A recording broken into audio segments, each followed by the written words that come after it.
যেমন সামি আল্লাহু লিমান হামিদা, রব্বানা লাকাল হামদ, এটার অর্থ কি আমরা জানি? না, জানি না। সেজন্য জানি না বিদায় কি পড়ি, কার জন্য পড়ি, কেন পড়ি বুঝতে পারেন। এজন্য নামাজও আমাদেরকে খারাপ কাজ থেকে বিরত রাখে না।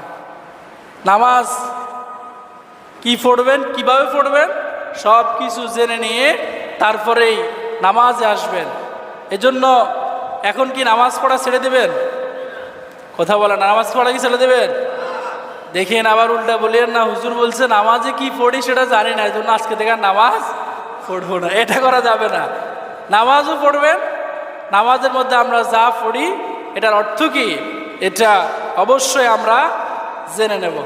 এখন আল্লাহ তাআলা বললেন, ইন্নাস সালাতা তানহা আনিল ফাহশাই ওয়াল মুনকার, নামাজ মানুষকে পাপাচার থেকে